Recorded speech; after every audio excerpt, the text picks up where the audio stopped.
ஆண்டவர் பக்கத்து வீட்டில் பணத்தை கொட்டுறாரு, ஒழுங்காக படிக்க கூட இல்லை, ஆனால் அவங்களுக்கும் நல்ல வேலை கிடைக்குது. ஏன் நடுவில் இருக்கிற எண்ணெய் மட்டும் மறந்துட்டார் ஆண்டவர்? நீங்கள் பைபிளில் வாசிச்சிருக்கிற ஆண்டவர் உங்களுடைய இறை வார்த்தையை நிறைவேறலை. இவ்வளோ நல்லவங்களாக வாழ்ந்து கரெக்டாக பாவ சங்கீதனை செஞ்சு நல்லவங்களாக அடக்கி வாழ்ந்து நிறைய விஷயங்களை வேண்டாம் வேண்டாம் வேண்டான்னு வச்சு மோட்சத்துக்கு போகணுன்னு வாழ்றீங்க. செத்த பிறகு இப்படி ஒரு வாழ்க்கையே இல்லைன்னா ஆண்டவர் அற்புதம் செய்ய மாட்டார். ஆண்டவருக்கு அது வெறும் செயல், ஆனால் நமக்கு அது அற்புதம். நான் இயேசுவை நம்புகிறேன். இயேசுவை நம்பும் பொழுது இயேசு சொன்ன வார்த்தைகளை நம்புகிறேன். இந்த உலகிற்கு பிறகு ஒரு உலகம் உண்டு அப்படின்னு உங்களுக்கு நம்பணும் அப்படின்னா ஒரே ஒரு ஆளை நம்பணும். ஆளை சொன்னாதான் வார்த்தையை நம்ப முடியும். அருள் நிறைந்த மரியே வாழ்க, ஆண்டவர் உம்முடனே, பெண்களுள் ஆசி பெற்றவர் நீரே, உம்முடைய திருவயிற்றின் கனியாகிய இயேசுவும் ஆசி பெற்றவரே. தாயே,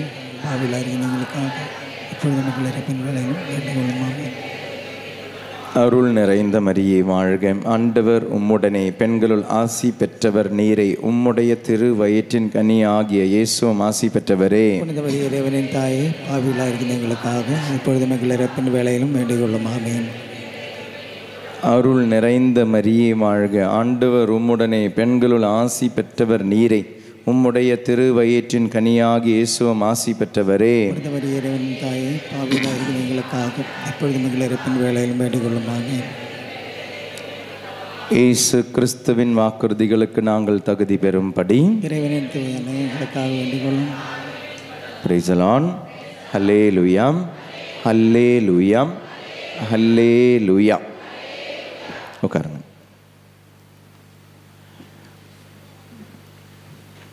ஈஸ்வரன் பார்ந்தவர்களே, இன்றைய நாள் முழுவதும் இன்று அருளாலயம் தியான மையத்திலே செலவிட்டு கொண்டிருக்கிறீர்கள். நம்ம எப்பவுமே சொல்கிற மாதிரி ஒரு ப்ரேயரும் வீணாகாது, ஒரு ஆண்டவர் கொடுக்க ஒரு நிமிடமும் வீணாகாது, ஒரு நொடி பொழுதும் வீணாகாது.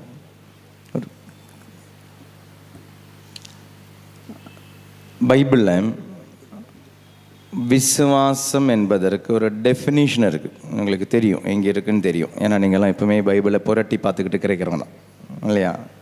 விசுவாசம் என்றால் என்ன? தெரியும், நீங்கள் சொல்லுவீங்கன்னு எனக்கு தெரியும். காணப்படாதவை, காணப்படாதவை, கண்ணுக்கு புலப்படாதவை, எதிர்நோக்கி இருப்பவை, கிடைக்கும் என்னும் உறுதி, கண்ணுக்கு புலப்படாதவை பற்றிய ஐயமற்ற நிலை. பைபிள் எங்கே இருக்கு? எபிரேயர் 11:1. டான் டான் டான். பார்த்தீங்களா எவ்வளோ அழகாக வென்சென்ஷன் சபை உங்களை உருவாக்கி வச்சுருக்குது பாருங்களையா. எவ்வளோ வருடங்கள், எத்தனை வருடங்கள் உண்மையாகவே வென்சென்ஷியஸ் சபையில் இந்த தியானம் மையம் தொடங்கி 30 வருஷத்துக்கிட்ட ஆகுது. ரொம்ப வருஷமாக வரவங்க இருப்பீங்க இந்த இறை வார்த்தையின் வழியாக. இப்போ அதனால் நிறைய பங்குகள்லையும் பைபிளுக்கு ரொம்ப இப்போ முக்கியத்துவம் கொடுக்க ஆரம்பிச்சிருக்கிறாங்க. நிறைய பங்குகள்லையும் பங்கு தந்தையர்கள் பைபிள் மலேசியாவுக்கு போன பொழுதும் அங்கே அவங்களுக்கு அந்த பைபிள் கிடைக்க ரொம்ப கஷ்டமாக இருக்குது. ஏன்னா ஒன்றது முஸ்லீம் கண்ட்ரி அப்படின்றதுனால அவங்களுக்கு பைபிள் அங்கே கொண்டு வந்து சேர்க்க முடியல. அதனால் அங்கெல்லாம் ஒரு வீட்டில் ஒரு பைபிள் தான். அதுக்கப்புறம் அவங்களுக்கு ஒரு பைபிள் இல்லை. இனி அவங்களுக்கு அந்த பைபிளெல்லாம் கொடுக்கணுன்னா அவங்களுடைய காசு படி ஒரு 2000-3000 ரூபா கொடுக்கணும் ஒரு பைபிள் வாங்கணுன்னா, அவங்களுடைய அந்த ரிங்கட் படி, மலேசியன் ரிங்கட் படி. அப்போது இங்கேருந்து போகிறவங்க தான் ஒரு 5 பைபிள் 10 பைபிள் அப்படி தான் கொண்டு போகணும். அவங்களுக்கு பைபிள் மொத்தமாக கப்பலில் ஃப்ளைட் வழியாக கொண்டு வர முடியாது. ஆனால் அந்த மக்கள் அதனாலேயே அவங்க கையில் பைபிள் இல்லை. யோசிச்சு பாருங்களேன், நமக்கு பைபிள் கையில் வைக்க வாய்ப்பு இருந்தும், எவ்வளோ சுலபமாக கிடைக்க வாய்ப்பு இருந்தும் நம்மளுடைய கையில் பைபிள் இல்லை. ஆனால் இங்கே சுலபமாக கிடைக்க வாய்ப்பு இல்லாமல் இருந்தும் அந்த மக்கள் அவ்வளோ விருப்பத்தோடு ஆர்வத்தோடு இங்கே வரும்பொழுது அவங்களுக்கு தியானம்லாம் முடியும் போது 10:30-11 மணி ஆகும். அதுக்கு பிறகு வீட்டுக்கு போய் தூங்கி காலையில் அடுத்த நாள் வேலைக்கு போகணும். சிலவங்கெல்லாம் கண்டினியூஸாக எல்லா தியானத்துக்கும் பல பங்குகளில் தான் போயிட்டு இருந்தேன், எல்லா தியானத்துக்கும் வந்துக்கிட்டு இருந்தாங்க. அதனால் அந்த மக்களுக்கு இதனுடைய நம்ம ஏதாவது கேள்வி கேட்டோன்னா அவங்களுக்கு பதில் இல்லை. வீடியோ பார்த்தவங்களாம் இருப்பீங்க, நம்ம கேள்வி கேட்டு இப்படியே நிற்கணும், பதில் கிடையாது அவங்களுக்கு. இப்போ யோசிச்சு பாருங்கள், எவ்வளோ ஆசீர்வதிக்கப்பட்ட ஒரு இடத்துல நீங்கள் இருக்கிறீங்க தெரியுமா? சென்னை அப்படின்றதா இருக்கலாம், இல்லை இந்தியாவாக இருக்கலாம், இல்லை தமிழ்நாடு, எப்படியோ நம்மளுடைய கண்ட்ரி வைஸ் எடுத்தாலும் இல்லை நம்மளுடைய ஸ்டேட் வைஸ் எடுத்தாலும் இல்லை டிஸ்ட்ரிக்ட் வைஸ் எடுத்தாலும் உங்களுக்கு இப்படி ஒரு தியான மையங்கள் அம்பத்தூரில் இங்கே இருக்குது, எலாவூர் தியான மையத்தில் இருக்குது. எவ்வளோ பெரிய வாய்ப்பு பாருங்களேன். ஆனால் அந்த வாய்ப்பை பயன்படுத்தாதவங்களை பார்க்கும்போது உண்மையாக ரொம்ப வருத்தமாக இருக்கும், ரொம்ப வருத்தமாக இருக்கும். இவ்வளோ வாய்ப்பு இருந்தும் பயன்படுத்தாதவங்க இன்னும் எத்தனையோ பேர் இருக்காங்க. சென்னையில் எத்தனை லட்சக்கணக்கான கிறிஸ்தவங்க இருக்கிறாங்க, எத்தனை லட்சக்கணக்கானவங்க இருக்கிறாங்க. ஆனால் எத்தனை பேர் அதை பயன்படுத்துகிறாங்க பாருங்கள். எல்லா வெள்ளிக்கிழமையும் இங்கே தியானம் இருக்குது, ஆனால் எத்தனை பேர் பயன்படுத்துகிறாங்க? ரொம்ப கம்மி, ரொம்ப கம்மி தான். அது ஒரு ஃபேமிலியை பார்த்துக்கிட்டு இருக்கோம், உட்காந்துக்கிட்டு இருக்கிறாங்க. அவங்க அந்தமான்லேருந்து வந்திருக்கிறாங்க. அந்தமான்லேருந்து அவங்க எல்லா ஊர்லேயும் வந்தாங்க, இங்கேயும் வந்தாங்க. நம்ம எங்கெல்லாம் தியானம் இருக்கோ அவங்கெல்லாம் வராங்க. அந்தமான்லேருந்து லீவுக்கு என்னமோ இங்கே வந்திருக்கிறாங்க. ஆனால் இங்கே தியானத்தில் பங்கெடுத்துக்கிட்டு இருக்கிறாங்க பாருங்களேன். உட்காந்து வந்திருக்கிறது எங்கே, இந்த இந்தியாவிலேருந்து கூட இந்த ஐலண்ட் அது, அங்கேருந்து வந்திருக்கிறாங்க. அப்போ வார்த்தையை தேடி எங்கே கிடைக்குதோ அப்போது இருக்கிற இடத்துல போய்ட்றாங்க. ஒரு முறை எலாவூர் தியான மையத்தில் கன்வென்ஷன் டைமில் ஒருத்தர் வந்திருந்தார். அவருடைய வீடு குடும்பம் எல்லாமே பெருங்குடியில் இருக்குது. சில டைம் அவங்க அம்மாலாம் இங்கே வரதை நான் பார்த்துருக்குறேன். அவருடைய அந்த மகன் ஒரு வாட்டி கன்வென்ஷனுக்கு வந்த பொழுது வாலண்டியராக வந்தார். வாலண்டியராக வந்தவர் ஒரு 2 நாள் முன்னாலே வந்துட்டார் திருவிழாவுக்கு, இறையிறக்க திருவிழாவுக்கு 2 நாள் முன்னாலே, 2-3 நாள் முன்னாலே வந்துட்டார். வந்து அந்த மனுஷன் அங்கே 3 திருப்பலி நடக்கும் அந்த டைமில் எல்லாமே வாலண்டியர்ஸ்க்கு. அப்போ காலையில் ஒன்று நடக்கும், மதியம் ஒன்று நடக்கும், நைட்டில் 7:30 இன்னொன்று நடக்கும். 3 பூசையிலையும் பங்கெடுப்பார். நான் கேட்டேன், ஏன் பிரதர் 3 பூசையிலும் பங்கெடுக்கிறீங்க? ஒரு நாள் ஒரு பூசை பங்கெடுத்தா போதும். 2வது ஒரு பூசை உங்களுக்கு வாய்ப்பு எங்கேயாவது வேறு வழி இல்லாமல் கிடச்சினா டெய்லியும் காலையில் மாஸ் போகிறீங்க. அப்புறம் ஏதாவது திருமண பூசை இல்லை ஏதாவது கம்யூனியன் பூசை, அது மாதிரி பேப்டிசம் பூசை இருந்தால் 2வது பூசை, அது போதும் உங்களுக்கு. ஏன் 3வது திரும்ப இன்னொரு பூசைக்கு வரீங்க? அப்போ கேட்டார், ஃபாதர் இவங்களுக்கெல்லாம் டெய்லியும் பூசை கிடைக்கிறதுனால ஃபாதர், நான் வர்றது சவுதி அரேபியாவிலேருந்து வரேன், நான் வேலை செய்கிறது சவுதியில், அதனால் எனக்கு திருப்பலி கிடைக்காதுங்க. அதனால் இங்கே வரும்பொழுது எவ்வளோ திருப்பலி கிடைக்குதோ அவ்வளோ திருப்பலியில் பங்கெடுத்துட்டு போகிறேன் அப்படின்றது. வந்திருக்கிறது எவ்வளோ, அந்த ஒரு மாதம் லீவுக்கு எவ்வளோ திருப்பலியில் பங்கெடுக்கணுமோ அவ்வளோ திருப்பலியில் பங்கெடுத்துட்டு போகிறேன். இப்போ நமக்கு ரொம்ப சுலபமாக இருக்குது. நீங்கள் when you say the answer ரொம்ப சந்தோஷமாக இருக்குது. எவ்வளோ அழகாக மனப்பாடமாக தெரியுது நமக்கு. அவ்வளோ அழகாக உங்களுக்கு அந்த கேட்டகிசம் கிடச்சிக்கிட்டு இருக்குது. கேட்டகிசம் கிடைக்கிறதுக்கான இடங்கள் உங்களுக்கு இருக்குது. இப்போ பங்குகள்லையும் அதனுடைய அந்த ஒரு ஒரு ஒரு முக்கியத்துவம் கொடுக்க ஆரம்பிச்சிருக்கிறாங்க. ரொம்ப அழகாக பைபிளினுடைய அடிப்படையிலலாம் ரொம்ப சந்தோஷமாக இருக்குது. ஏன்னா நிறைய பங்கு சாமியாரங்க தியானங்களுக்கு கூப்பிடும்போது தெரியுது. அப்போ நீங்கள் சொன்னது கரெக்டான வார்த்தை தான். எபிரேயர் 11வது அதிகாரம் 1வது திருவசனம். அப்போ அந்த எபிரேயர் 11வது அதிகாரம் 1வது திருவசனம் அது உங்களுக்கு புரிஞ்சுதா? அது என்னன்னு புரிஞ்சுதா? நீங்கள் சொன்ன டெஃபினேஷன் கரெக்ட் தான். அந்த டெஃபினேஷன் என்னன்னு புரிஞ்சுதா? எபிரேயர் 11:1. ஓ, அது வாசிக்கல நம்ம. எடுங்க பைபிள்ந்து வாசிக்கல, பைபிள் எடுத்து வாசிங்க. எபிரேயர், நம்பிக்கை என்பது எதிர்நோக்கி இருப்பவை கிடைக்கும் என்னும் உறுதி, கண்ணுக்கு புலப்படாதவை பற்றிய ஐயமற்ற நிலை. அதாவது அதில் இருக்கிறது கான்ட்ரடிக்ஷனான வார்த்தைகள் இருக்கு. கான்ட்ரடிக்ஷனான வார்த்தை. கான்ட்ரடிக்ஷன் என்ன? எதிர்நோக்கி இருப்பவை, எதிர்நோக்கு, உறுதி. இது ரெண்டுமே முரண்பாடான வார்த்தைகள். எதிர்நோக்கு, உறுதி. எதிர்நோக்குனா இதுவரை எனக்கு அது கிடைக்கல, கிடைக்குமான்னு தெரியல, கிடைக்குமான்னு தெரியல, கிடைக்குமானும் தெரியல. அப்போ சந்தேகம்.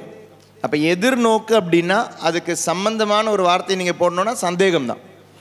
எதிர்நோக்கி இருப்பவை கிடைக்கும் என்னும் சந்தேகம் அப்படின்னு தான் இருந்திருக்கணும். அது கண்ணுக்கு புலப்படாதவை பற்றிய, அதுவும் பாருங்க திரும்பவும் அது கான்ட்ரடிக்ஷன் வேர்ட் தான், முரண்பாடான வார்த்தை தான். கண்ணுக்கு புலப்படாதவை, ஐயமற்ற நிலை. ஐயமற்ற நிலை, கண்ணுக்கு புலப்படலை, இதுவரை நான் பார்த்ததே இல்லை, ஆனால் இருக்கு அப்படின்னு எனக்கு சந்தேகமே இல்லை. அங்கேயும் பார்த்தீங்கன்னா முரண்பாடான வார்த்தை. கான்ஃபிடன்ஸ் அண்ட் ஹோப், முரண்பாடான வார்த்தை. Praise the Lord, praise the Lord, hallelujah, hallelujah. முரண்பாடான இந்த வார்த்தைகள் தான் நம்பிக்கை அப்படின்றதுக்கு டெஃபினிஷனாக கொடுத்துருக்காங்க. டெஃபினேஷன் அப்படின்னாலே புரியக்கூடாது, புரிஞ்சால் அது டெஃபினேஷன் கிடையாது. இல்லை, ஸ்கூலில் படிக்கிற பசங்கிட்ட கேட்டு பாருங்கள். டெஃபினேஷன் என்ன பண்ணோம்? டெஃபினேஷனை மனப்பாடம் தான் பண்ண முடியும், புரிஞ்சிக்க முடியாது. ஃபார்முலாவை மனப்பாடம் தான் பண்ணணும், ஈக்குவேஷனை மனப்பாடம் தான் பண்ணணும். அதே மாதிரி தான் ஒரு டெஃபினேஷன். ஸ்கூலில் படிக்கிற பசங்கிட்ட கேட்டிங்கன்னா சொல்லுவாங்க டெஃபினேஷன் புரிஞ்சுதா, புரியல, ஆனால் எழுதி எழுதி எழுதி எழுதி எழுதி எழுதி படிப்பாங்க. டெஃபினேஷன், ஃபார்முலா ஒன்றும் புரியாது. எவ்வளோ மேக்ஸ் ஃபார்முலா படிக்கிறோம், எவ்வளோ மேக்ஸ் ஈக்குவேஷன்லாம் படிச்சிருப்போம், ஆனால் இதனால் ஏதாவது இன்றைக்கி பிரயோஜனம் இருக்கான்னு தெரியல. அன்னைக்கு அந்த ப்ராப்ளம் சால்வ் பண்ணுறதுக்காக ஸ்டெப்பு கூட மனப்பாடம் பண்ணிட்டு போவோம். First step, second step, step 1, step 2, step 3, இது கன்க்ளூஷன் மனப்பாடம் பண்ணிட்டு போவோம். மேக்ஸ் எக்ஸாமெல்லாம் அப்படி தான் நிறைய பேர் பாஸ் ஆனீங்க இல்லையா? எதுக்காக அது வந்தது, எப்படி வந்ததுன்னு கிடையாது. அது ஸ்டெப் 1, ஸ்டெப் 2 டியூஷன்லையும் இப்படி தான் சொல்லி கொடுத்துருக்குறாங்க. ஸ்டெப் 1, ஸ்டெப் 2 இதுலேருந்து ஏன் இது இப்படி வருதுன்னெல்லாம் தெரியாது. இது இப்படி தான் a+2ab + b², அப்படி தான் சொல்லி கொடுத்துருக்காங்க. அதனால் அது அப்படி தான் வரணும். பிரைஸ் தி லார்ட், அல்லேலூயா. அப்போ எதிர்நோக்கி இருப்பவை, நீங்கள் எதிர்நோக்கி இருப்பது என்னவெல்லாம், என்னெல்லாம் நீங்கள் எதிர்நோக்கி இருக்கிறீங்க, அது கிடைக்கும் நீங்கள் உறுதியாக இருக்கிறீங்க, தெரிஞ்சுக்கலாம்ல. நீங்கள் எதான் எதிர்நோக்கி இருக்கிறீங்க? நிலை வாழ்வை எதிர்நோக்கி இருக்கிறீங்களா? விண்ணகம் செல்வோம்னா சாவறதுக்கு ரெடியாக இருக்கிறீங்களா? பாரு, என்னைக்கு வேணாலும் சாவ ரெடியா? என்னைக்குனாலும் சாவணும். இன்னைக்கு சாவ ரெடியா? ரெடியா? வாய் விட்டுறாதீங்க, நடந்துரும். வார்த்தையை நீங்கள் விட்டுட்டீங்கன்னா ஆண்டவர் நடத்தி தந்துடுவார். என் பொண்ணு கேட்டிருக்கா, பாசமாக கேட்டிருக்கிறா. பாவம் அருளாலயத்தில் ஜூன் 21 அலோஷியஸ் கொன்சாகா திருநாளில் என் பொண்ணு கேட்டிருக்கிறா. என்ன கேட்டிருக்கிறா? சாவணும்னு ஆசைப்பட்டு கேட்டிருக்கிறா. உங்களுடைய ஜெபம் சில டைம் கேட்கப்படும், சில ஜெபங்கள் கேட்கப்படாது, சில ஜெபங்கள் கேட்கப்படும். அதனால் இன்னைக்கு சாவ ரெடியா? சிலவங்க வாயை சும்மா தெரியாமல் திறந்துட வேணும்னு சொல்லி இப்படி வச்சிருக்கேன். இது இந்த அழகில் நிலைவாழ்வை எதிர்நோக்கி இருக்கிறோமா? பார்த்தீங்களா? சாவறதுக்கு கூட ரெடி கிடையாது. சாகாமல் எப்படிங்க நிலைவாழ்வுக்கு போகிறது? இன்னைக்கு சாவ எத்தனை பேர் ரெடின்னு கேட்டது கையெல்லாம் தூக்க வேண்டாம், போய் சொல்ல வேண்டியது வரும். நீங்கள் ரெடியா? உங்களுக்கு வயசாயிடுச்சுமா? வாழ வேண்டிய வாழ்க்கையெல்லாம் வாழ்ந்தாச்சு இல்லையா? இன்னைக்கு சாக ரெடியான்னு கேட்டால் நமக்கு சந்தேகம் தான். சந்தேகம் இல்லை நமக்கு. ஐயோ, எனக்கு வாழணும்னு ஆசை இருக்குது, உங்களுக்கு இருக்குது, எனக்கு இருக்குது, வாழணும்னு நமக்கு எல்லாருக்குமே ஆசை இருக்குது. ஆனால் நீங்கள் சொன்ன பதில் சரிதான். இறக்கும் பொழுது விண்ணகம் என்பதை எதிர்நோக்கி இருக்கிறோம். விண்ணகத்தை யாராவது பார்த்தவங்க இருக்கீங்களா? இல்லை. ஆனால் அப்போ என்ன உறுதி? அப்போ இறை வார்த்தை வச்சு நம்புறீங்களா? அது யார் சொன்னாங்க? இந்த இறை வார்த்தை நிலைவாழ்வு இருக்குன்னு யார் சொன்னாங்க? நிலைவாழ்வு, விண்ணக மோட்சம் இருக்குன்னு என்ன உறுதி?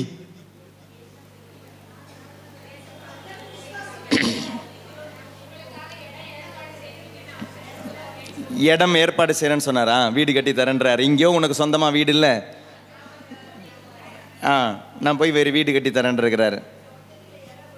கொஞ்சம் யோசிச்சு பாருங்களேன். இவ்வளோ நல்லவங்களாக வாழ்ந்து ஞாயிற்றுக்கிழமெல்லாம் கரெக்டாக திருப்பலிக்கு போய் கரெக்டாக பாவ சங்கீதனை செஞ்சு யாரையாவது திட்டணும், கெட்ட வார்த்தையில் திட்டணும்னு யோசிக்கும் பொழுது திட்டாமல் நல்லவங்களா அடக்கி வாழ்ந்து அடக்கி வாசித்து இப்படி நீங்கள் நிறைய விஷயங்களை வேண்டாம் வேண்டாம் வேண்டான்னு வச்சு சாப்பிடணும்னு ஆசை இருந்த பொழுது 40 நாள் இந்த அருளாலயத்தில் வந்தாலே இந்த ஃபாதர்ஸே கறி சாப்பிடாத, மீன் சாப்பிடாத, முட்டை சாப்பிடாத, எனக்கு பிடிச்சதே அதுதான், அதனால் வேறு வழி இல்லாமல் என்ன பண்ணோம்? 40 நாள் அது சாப்பிடாமல் இருந்து 365 நாளில் 40 நாளை வேஸ்ட் பண்ணி இப்படி வாழ்க்கையில் ஒரு மாற்றத்தை கொண்டு வந்து, அதனால தான் சொல்லுவாங்க இந்த இந்த பசங்க திருந்தணும்னா, வாலிப பசங்க ஆம்பளை பசங்க திருந்தணும்னா கால்கட்டு போடுங்க அப்படின்வாங்க. ஏன் தெரியுமா? அதில் உண்மையாக ஒரு மீனிங் இருக்குது. கல்யாணம் பண்ணி வைங்க அப்படின்வாங்க. ஏன் தெரியுமா? பொறுப்பு வராமல் இருக்கிறவங்க இப்போ இருக்கிறாங்கல்ல எத்தனை பேர்? அது ஒரு வாய்ப்பு. அது கால்கட்டு போடும்போது கல்யாணம் பண்ணும் பொழுது அவனுக்குன்னு ஒரு பிள்ளை இல்லை 2 பிள்ளைகள் எல்லாம் வரும் பொழுது சிலவங்களுக்கு உண்மையாகவே சொல்கிற மாதிரி பொறுப்பு வரும், சிலவங்களுக்கு அப்பவும் வராது. ஆனால் உண்மையாகவே இந்த வாலிப பசங்களுக்கு பொறுப்பு, நல்ல ஒரு மனைவி அமைந்தால், பிள்ளைகள் அமைந்தால், கோயிலுக்கு போகாதவங்க கூட கோயிலுக்கு போக ஆரம்பிச்சிருவாங்க, ரெட்ரீட்டுக்கு வராதவங்க கூட ரெட்ரீட்டுக்கு வர ஆரம்பிச்சிருவாங்க, ஜெபிக்காதவங்க கூட ஜெபிக்க ஆரம்பிப்பாங்க. வீட்டில் பிரச்சனை வரும், கண்டிப்பாக வரும். ஏன்னா வாலிப வயசில் வாழ்ந்த வாழ்க்கை எல்லாமே கேடுகட்ட வாழ்க்கை. அதனால் அதனுடைய பலனெல்லாம் எப்போ வரும்? கல்யாணத்துக்கு பிறகு வரும். பிறகு வரும் பொழுது ஜெபிக்காமல் இருக்க முடியாது. அதனால் அப்படி ஜெபிக்கிறவங்க இருப்பாங்க. அப்போ எதிர்நோக்கி இருப்பவை கிடைக்கும் என்னும் உறுதி என்ன? இவ்வளோ நல்ல ஒரு வாழ்க்கையை வாழ்ந்துட்டு கடைசியில் நீங்கள் செத்த பிறகு இப்படி ஒரு வாழ்க்கையே இல்லைன்னா மண்ணோட மண்ணா நீங்கள் போயிட்டீங்க. ஏன்னா அப்படி இருக்கிற ஒரு குரூப் இருக்குது, கம்யூனிசம் அப்படின்வாங்க, கம்யூனிஸ்ட் குரூப்பு. கால் மார்க்ஸு அதை மாதிரி இருந்தவங்க எல்லாமே இன்றைக்கும் கம்யூனிசம் அப்படின்னு ஒரு குரூப் இருக்கா. கம்யூனிஸ்ட் பார்ட்டி நல்லா இருக்குதுல்ல, அவங்களுக்கு கடவுள் நம்பிக்கை கிடையாது. கடவுள் நம்பிக்கை இல்லாத எத்தனையோ கட்சிகள் இன்றைக்கி இருக்குது, கடவுள் நம்பிக்கை இல்லாத எத்தனையோ மனிதர்கள் இன்றைக்கி இருக்கிறாங்க. அவங்க என்ன சொல்கிறாங்க? மனிதன் என்பவன் கொஞ்சம் பாஸ்பரஸு, கொஞ்சம் கால்சியம், கொஞ்சம், அப்புறம் என்ன, இதை மாதிரி நிறைய பொருட்களை மினரல் சார்ந்தவன் தான் மனிதன். இது நீங்கள் இப்போ மண்ணோட என்ன போகும்பொழுது என்ன ஆகுது? மண்ணோட மண்ணாக அது கலந்து போயிடுது. அந்த கொஞ்சம் பாஸ்பரஸ் மண்ணோட மண்ணாக போயிடுது, கால்சியம் மண்ணோட மண்ணாக போயிடுது. இதுக்கு பிறகு ஒரு வாழ்க்கை கிடையாதுங்க. இது இன்னைக்கு இல்லை, என்றைக்குமே அப்படி நிறைய பேர் இருக்கிறாங்க. யூதர்கள் மத்தியில் இருந்தாங்க சதுக்காயர்கள். They don't believe in life after death. மரணத்திற்கு பிறகு ஒரு வாழ்க்கையை நம்பாதவங்க இருந்திருக்கிறாங்க, சதுக்காயர்கள். அப்போ நீங்கள் இவ்வளோ நல்ல ஒரு வாழ்க்கையை வாழ்ந்து, உங்களுக்கு வேறு மாதிரி வாழ்க்கையை வாழணும்னு ஆசை இருக்குது, ஆனால் வாழ முடியாமல் உங்களையே கட்டுப்படுத்தி நீங்கள் நல்லவங்களாக வாழ்கிறீங்க. எதுக்காக? மோட்சத்துக்கு போகணுன்னு வாழ்கிறீங்க. சப்போஸ் உங்களுடைய மரணத்தோட இந்த வாழ்க்கை முடிஞ்சு போச்சுன்னா யோசிச்சு பாருங்க, இந்த நல்ல வாழ்க்கை வாழ்ந்த என்ன பிரயோஜனம்? எதிர்நோக்கி இருப்பவை கிடைக்கும் என்னும் உறுதி. இது என்ன உறுதி? இது மோட்சம் இருக்கா? என்ன எவிடன்ஸ்?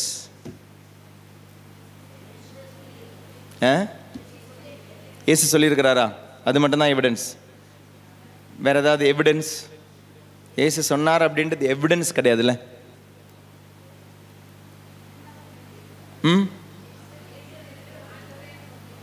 ஆண்டவரே போயிருக்கிறாரா? போனார். உங்களுக்கு எப்படி தெரியும்? பைபிள் இருக்குது, இறைவார்த்தை சொல்லுது. அப்ப அந்த இறைவார்த்தையை நம்பலனா பிரைஸ் தி லார்ட். ஃபாதர், நாங்களே கொஞ்சம் நஞ்சம் விசுவாசத்தில் வாழ்ந்துக்கிட்டு இருக்கிறோம். இந்த கொஞ்சம் நஞ்ச விசுவாசத்தை கெடுத்துருவீங்க போல இருக்குது ஃபாதர். ரெண்டாவது பாருங்களேன், கண்ணுக்கு புலப்படாதவை, கண்ணில் பார்த்ததே கிடையாது, ஆனால் இருக்குன்னு நீங்கள் நினைக்கிறீங்க, உறுதியாக சொல்கிறீங்க. நற்கருணையில் ஆண்டவர் இருக்கிறாரா?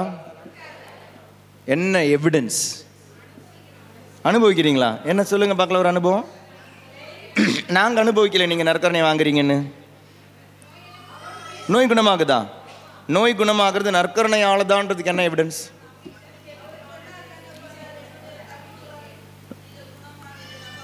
நற்கருணை வாங்கிறதுனால தான் நோய் குணமாகுது அப்படின்றதுக்கு என்ன எவிடன்ஸ்? Price the Lord. இயேசுவில் அன்பார்ந்தவர்களே, ஆன்மீகமான ஒரு விஷயத்துக்கும் எவிடன்ஸ் இல்லை. நற்கருணையில் ஆண்டவர் இருக்கிறான்றதுக்கு எவிடன்ஸ் கொடுக்க முடியுமா? கொடுக்க முடியாதா? நற்கருணையில் ஆண்டவர் இருக்கிறார், எவிடன்ஸ் கொடுக்க முடியுமா? கொடுக்க முடியாதா? கொடுக்க முடியுமா? ஒரு எவிடன்ஸ் கொடுங்க. ஏதோ ஒரு இடத்துல யாருக்குமா கொடுத்தாரு? அப்பம் ரத்தமா மாறிடுச்சா? சதையா மாறிடுச்சா? லான்சியானோ யூக்கரிஸ்டிக் மிரக்கிள்ஸ். யூக்கரிஸ்டிக் மிரக்கிள்ஸ் நீங்கள் யூடியூப்பில் போட்டிங்கன்னா கிடைக்கும், கூகுளில் பார்த்தீங்கன்னா கிடைக்கும். நான் திரும்பவும் கேட்குறேன், யூக்கரிஸ்டிக் மிரக்கிள் அப்படின்றதுல ஆண்டவராக இயேசு கிறிஸ்துவின் சரீரம் தான் அப்படின்றதுக்கு என்ன உறுதி? சதையை டெஸ்ட் பண்ணும்போது என்ன ஆயிடுச்சு? ஒரு திரும்ப சொல்லுங்க, திரும்ப சொல்லுங்க. ஒரு மனிதர் தான் நீங்களும் சொல்றீங்க. இயேசுனுடைய உடல் யார் சொன்னாங்க? Price the Lord. இதை விட நான் உங்களை சோதிச்சேன்னா நீங்கள் எழுந்து வந்து அடிச்சிருவீங்க. நீங்கள் ஃபாதர் நிறுத்திட்டு போங்க ஃபாதர். இயேசுவில் அன்பார்ந்தவர்களே, there is no evidence you can give. no evidence. இது ஆதாரம் அல்ல. நான் வந்து இப்போ ஒரு நம்பிக்கை இல்லாதவனை போல் உங்ககிட்ட கேட்டுக்கிட்டே இருக்கிறேன் பாருங்கள். நீங்கள் ஆர்கியூ பண்ண போனீங்கன்னா தான் வீட்டில் பிரச்சனை வரும். நற்கருணையில் ஆண்டவர் இருக்கிறாரான்னு சொன்னால் அதுக்கு உங்களுக்கு எவிடன்ஸ் கொடுக்க முடியாது. எவிடன்ஸ் முடியவே முடியாது. இந்த யூக்கரிஸ்டிக் மிரக்கிள்ஸ் எல்லாமே அப்பம் சதையாக மாறியது, ரசம் இரத்தமாக மாறியது. அந்த ரத்தம் அப்படியே அந்த கட்டையாக இருக்குது, இன்றைக்கும் இருக்குது. இது நடந்தது 800வது நூற்றாண்டு. 800 இயர் 800, அதாவது 7th century, 7வது நூற்றாண்டு இல்லைனா 8வது நூற்றாண்டினுடைய தொடக்கத்தில் நடந்தது. லான்சியானோ, இட்டாலியாவில் லான்சியானோ அப்படின்ற இடத்துல நடந்த அற்புதத்தை பற்றி அவங்க சொல்லிகிட்டு இருக்கிறாங்க. அந்த லான்சியானோ அப்படின்ற இடத்துல நடந்த ஒரு அற்புதம் அது. அந்த அற்புதத்தில் ஒரு குருவானவர் இதே மாதிரி திருப்பலி வச்சுக்கிட்டு இருந்த பொழுது என்றைக்குமே வைப்பார். அன்னைக்கு அவருக்கு ஒரு சந்தேகம், இவ்வளோ நாள் திருப்பலி வைக்கிறேனே, டெய்லியும் வைக்கிறேனே, உண்மையாகவே இதில் இயேசு வராரா அப்படின்ற ஒரு சந்தேகத்தை அன்னைக்கு இயேசு நிறைவேற்றி கொடுத்தார், நிவர்த்தி செஞ்சு கொடுத்தார். அவருக்கு அந்த சந்தேகத்தை நிவர்த்தி செஞ்சு கொடுத்து அவர் செலிப்ரேட் பண்ணும்பொழுது அந்த அப்பம் இயேசுவின் சரீரமாக மாறுது. அது உண்மையாகவே அது சதையாக மாறிடுச்சது. ரத்தம் இயேசுனுடைய ரத்தமாகவே அந்த கோஆகுலேட்டட் பிளட்டாகவே மாறிடுச்சு. இது நடந்தது 7வது நூற்றாண்டு. இன்றைக்கி நம்ம 21வது நூற்றாண்டில் இருக்கிறோம். அப்போ ஏறக்குறைய எத்தனை வருஷம் முடிஞ்சு போச்சு? 1300-400 வருடங்கள் ஆகுது. 1300 வருஷங்களுக்கு மேலே போயிடுச்சு. 1300 வருடங்களாயும் இன்றும் அந்த சதையோ அந்த இரத்தமோ அழுகவில்லை. இன்றைக்கும் அது ப்ரிசர்வ் பண்ணி வச்சுருக்கிறாங்க. அது சாதாரண ஒரு பாத்திரத்தில் தான் போட்டு வச்சுருக்கிறாங்க. ஃப்ரிட்ஜில் வைக்கல, ஃப்ரீசரில் வைக்கல, எங்கேயும் வைக்கல. அழகாக அமைதியாக அதை வச்சுருக்கிறாங்க. அது அந்த டோர் மட்டும் திறந்தால் சாதாரணமாக வைக்கிற மாதிரி தான் வச்சுருக்கிறாங்களே ஒழிய எந்த ப்ரிசர்வேட்டிவும் போடலை. 1300 வருஷமாக ஒரு சதை அழியாமல் இருக்குது. 1300 வருஷமாக ஒரு ரத்தம் அழுகாமல் இருக்குது. அப்போ அதனுடைய அர்த்தம் அது ஒரு அற்புதம். அது அவ்வளோதான். அது ஒரு அதிசயம். அது இயேசுவின் சரீரமாக ரத்தமான்றது திரும்ப வாதாட வேண்டியதோ. இயேசுவின் சரீரமாக ரத்தமான்றது நம்மளுடைய நம்பிக்கைக்காக. தாமஸ் அக்யூனாஸ் சொல்வார், புனித தாமஸ் அக்யூனாஸ் சொல்வார், நான் உங்களுக்கு டீச் பண்ணுறது எல்லாமே கத்தோலிக்க திருச்சபையின் மக்களுடைய விசுவாச வளர்ச்சிக்காக டீச் பண்ணுறேன் ஒழிய கத்தோலிக்க திருச்சபையில் விசுவாசம் இல்லாதவர்களுக்காக உள்ள ஆர்கியூமெண்ட் கிடையாது இது. சரி, நீங்கள் எவ்வளோ தான் நீங்கள் அவங்ககிட்ட ஆர்கியூ பண்ண போனாலும் அவங்க ஏற்றுக்க மாட்டாங்க. ஏற்றுக்க வேண்டாம்னு நினச்சாங்கன்னா ஏற்றுக்க மாட்டாங்க. அவங்ககிட்ட ஆர்கியூ பண்ணாதீங்க. The spirit of argument is evil spirit. Spirit of argument அப்படின்றது ஒரு ஈவில் ஸ்பிரிட். அது யாருக்கிட்டையும் ஆர்கியூ பண்ண போகாதீங்க. வீட்டில் இருந்தாலும், அது பொருளாதாரமான விஷயமா இருந்தாலும், உலக விஷயமா இருந்தாலும், ஆன்மீகமான விஷயமா இருந்தாலும் ஆர்கியூ பண்ணாதீங்க. ஆர்கியூ பண்ணும் பொழுது என்ன நடக்கும் தெரியுமா? அறிவை கொடுக்க பாருங்கள். அறிவை அவங்க ஏற்றுக்கலையா ஆர்கியூமெண்ட் வரும். ஆர்கியூமெண்ட் வரும்போது அவங்க வேணும்னே அந்த அறிவுக்கு எதிரானதாக யோசிப்பாங்க. அது உங்களுடைய பையனாக இருக்கலாம், பொண்ணாக இருக்கலாம். நீங்கள் சொல்கிறது நல்லதுன்னு தெரியும், அறிவு இல்லாமல் கிடையாது. அவங்களுக்கு புரியுது, ஆனால் அவங்களால ஏற்றுக்க மனசு இல்லைனா ஏற்றுக்க மாட்டாங்க. அப்போ தான் இந்த ஆர்கியூமெண்ட் ஒரு வீட்டில், இந்த ஸ்பிரிட் ஆஃப் ஆர்கியூமெண்ட் வீட்டில் இருந்துச்சுன்னா நிம்மதி இருக்காது. அது வழியாக you are inviting evil spirit. Husband and ஒய்ஃபாக இருக்கலாம், அப்பா அம்மா பிள்ளைகளாக இருக்கலாம், அண்ணன் தம்பிகளாக இருக்கலாம். நீங்கள் ஆர்கியூ பண்ணும் பொழுது ஈவில் ஸ்பிரிட்டை இன்வைட் பண்ணுறீங்க வீட்டில். அதனால் ஆர்கியூ பண்ணாதீங்க வீட்டில், எந்த விஷயத்துக்காகும். Price the Lord. ஹல்லேலூயா. சத்தமா ஹல்லேலூயா, ஹல்லேலூயா. கண்ணுக்கு புலப்படாதவை பற்றி ஐயமற்ற நிலை, எதிர்நோக்கி இருப்பவை கிடைக்கும் என்னும் உறுதி, இதுதான் நம்பிக்கை. அப்போ நீங்கள் சொன்னதான் முதல்ல சொன்னதான் பதில். அப்போ நம்பிக்கை என்றால் என்ன? நம்பிக்கை என்றால் எதிர்நோக்கி இருப்பவை கிடைக்கும் என்னும் உறுதி. நான் எதிர்நோக்கி இருக்கிறேன். மோட்சத்துக்கு நான் போனது கிடையாது. ஆனால் ஒருத்தர் மோட்சத்திலிருந்து வந்தார், திரும்பவும் மோட்சத்துக்கு போனார், மோட்சம் இருக்குன்னு சொல்லிட்டு போனார். அப்போ நம்பிக்கை என்பது ஒரு சென்டென்ஸில் இருக்கிற நம்பிக்கை கிடையாது, ஒரு நபரில் இருக்கிற நம்பிக்கை. Faith is related to a person. Faith is not related to a statement. நம்பிக்கை என்பது ஒரு நபரில் இருக்கும் உறுதி. நான் இயேசுவை நம்புகிறேன். இயேசுவை நம்பும் பொழுது இயேசு சொன்ன வார்த்தைகளை நம்புகிறேன். இயேசுவை நம்பாதவனுங்களுக்கு இது குப்பை தொட்டி தான். இயேசுவை நம்பாதவங்களுக்கு பைபிள் அப்படின்றது குப்பை தொட்டி தான். அவங்களால ஏற்றுக்க முடியாது, அவங்களால புரிஞ்சுக்கவும் முடியாது, அவங்க இதை நம்பவும் மாட்டாங்க. இந்த உலகிற்கு பிறகு ஒரு உலகம் உண்டு அப்படின்னு உங்களுக்கு நம்பணும் அப்படின்னா ஒரே ஒரு ஆளை நம்பணும். ஆளை சொன்னாதான் வார்த்தையை நம்ப முடியும். ஆளை நம்பினாதான். உங்களுடைய புருஷன் சாயங்காலம் 7 மணிக்கு வராரு, சாதாரணமாக 5 மணிக்கு வரவர் 7 மணிக்கு வராரு. எங்கெங்கே போயிட்டு வரீங்க? இல்லை ஃப்ரெண்டுக்கிட்ட போயிட்டு வந்தோம், அவ்வளோதான், அது முடிஞ்சு போச்சு. ஏன்? Because you believe the person. சாதாரணமாக 7 மணிக்கு வருவார், ரெகுலராக இப்போ சாதாரணமாக 5 மணிக்கு வரவர். மெதுவாக அவருடைய அந்த கேரக்டர்லாம் மாறுது அப்படின்னா உங்களுக்கு ஈஸியாக புரியும்பொழுது நீங்கள் கேட்குறீங்க. ஆனால் கேட்கும்போது அவர் சொல்கிறார், இல்லை அதெல்லாம் சரியாகும், நான் இந்த ஃப்ரெண்டு வீட்டுக்கு தான் போயிட்டு வரேன், எங்கள் காசு இந்த வாட்டி அந்த காசெல்லாம் அது இப்படி தான் செலவு பண்ணேன். உண்மையாகவே நீங்கள் அந்த நபர் சொல்கிற வார்த்தையை நீங்கள் நம்பணும்னா அந்த நபரை நம்பணும். அந்த நபரை எப்போ தெரியுமா நீங்கள் அந்த நம்பரை நிறுத்துவீங்க? என்னைக்காவது அவர் சொன்னது பொய் அப்படின்னு உங்களுடைய வாழ்க்கையில் தெரிஞ்சா, ஒரு பொய் போதும். ஒரு பொய் வரும்பொழுது என்ன ஆகுது? நம்பிக்கை துரோகம் வந்துடுச்சு. நம்பிக்கை துரோகம் பண்ணது யார்? நபர். ஆனால் எதன் வழியாக பண்ணார்? வார்த்தை வழியாக பண்ணார். நான் 7 மணிக்கு ஃப்ரெண்டு வீட்டில் தான் வரேன் அப்படின்றது அதுக்கு பிறகு தான் உங்களுக்கு தெரியுது. இல்லை அவர் சிகரெட் பிடிச்சிட்டு வராரு, இல்லை எங்கேயோ கஞ்சா அடிச்சுட்டு வராரு, இல்லை ஏதோ ஒரு ஃப்ரெண்டுக்கிட்டேருந்து ஒன்றா சின்ன மைல்டாக குடிச்சிட்டு வராரு, இப்படியெல்லாம் தெரியும் பொழுது பிறகு தான் உங்களுக்கு தெரிய வரும்போது, அப்போ இவ்வளோ நாள் நீங்கள் என்ன ஏமாற்றிட்டு இருந்தீங்க. ஏமாத்தினது எந்த வார்த்தையில்? ஒரு நபரை நம்பும் பொழுது அந்த நபருடைய வார்த்தையை நம்புவோம். அந்த வார்த்தையில் ஏதாவது ஒரு பிழவு வந்துடுச்சுன்னா, நம்பிக்கை துரோகம் வந்துடுச்சுன்னா, அந்த நபர் எவ்வளோ தான் உண்மை சொன்னால் கூட நம்ம நம்ப மாட்டோம். So when you believe a person, you believe the words of the person.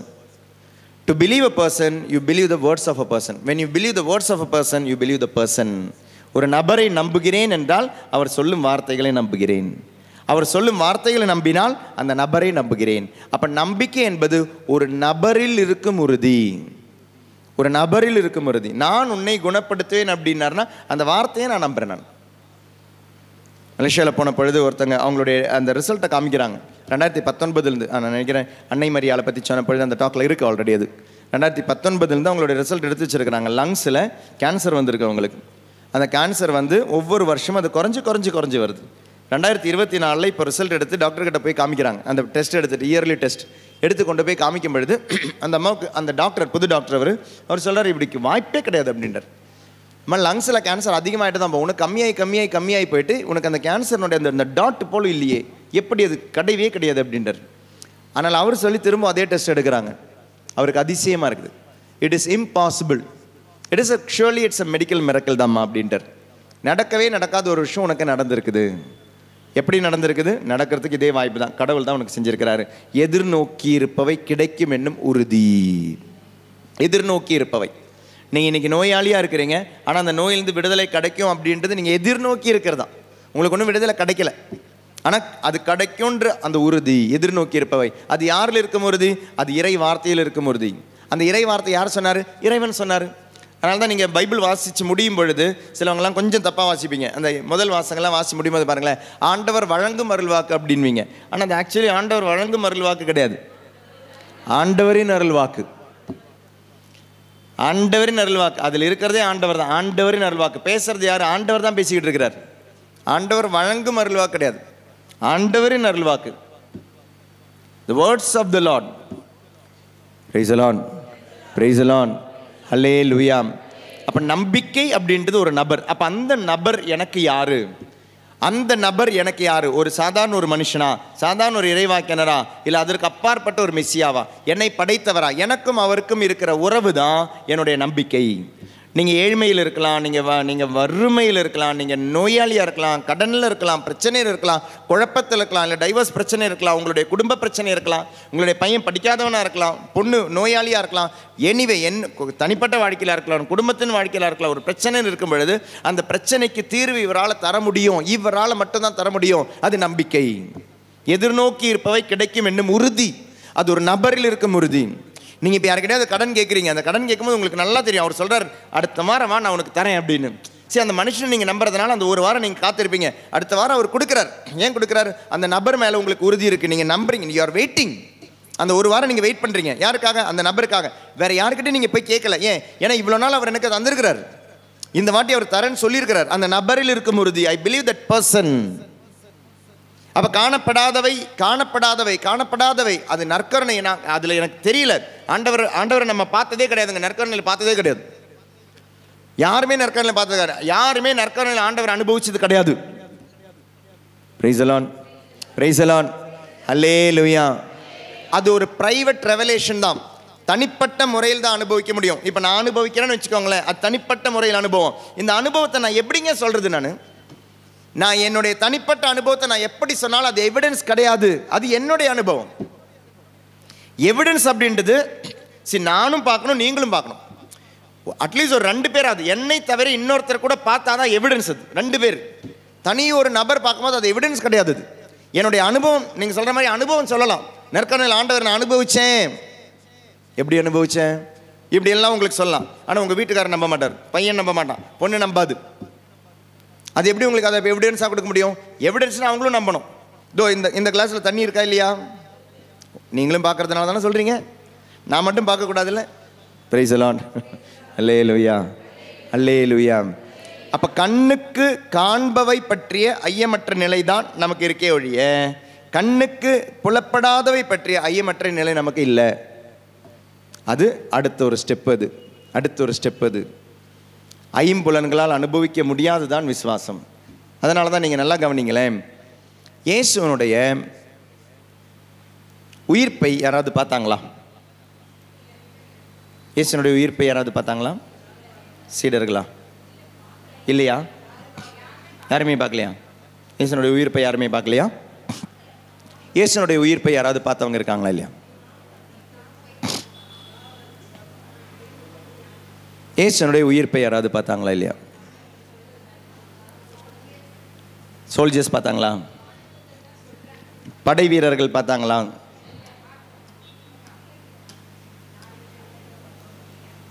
இயேசுனுடைய உயிர்ப்பை யாராவது பார்த்ததா பைபிளில் இருக்கா?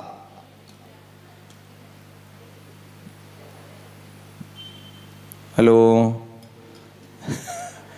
ஹலோ, ஹல்லேலூயா, ஹல்லேலூயா, ஹல்லேலூயா. இயேசுனுடைய பாடுகளை பார்த்தவங்க இருக்காங்களா? இருக்கிறாங்க. இயேசுனுடைய மரணத்தை பார்த்தவங்க இருக்காங்களா? இயேசுனுடைய அடக்கத்தை பார்த்தவங்க இருக்காங்களா? இயேசுனுடைய உயிர்ப்பை பார்த்தவங்க இருக்காங்களா? இல்லை. அப்போது இயேசு அப்புறம் உயிர்த்த இயேசுவை பார்த்தவங்க தான் இருக்கிறாங்க. இயேசுனுடைய உயிர்ப்பு யாருமே பார்க்கல. இயேசு உயிர்த்தாரா அப்படின்றது நம்பிக்கையின் மறைபொருள். அதனால தான் இன்றைக்கும் யூதர்கள் மத்தியில் இப்படி ஒரு பொய் கடந்து போகுது. என்ன? நாங்கள் உறங்கி கொண்டிருக்கும் பொழுது அவருடைய சீடர்கள் வந்து அவருடைய உடலை திருடிவிட்டு சென்று விட்டார்கள். இன்றைக்கும் யூதர்கள் என்ன நம்புகிறாங்க? அதான் நம்புகிறாங்க.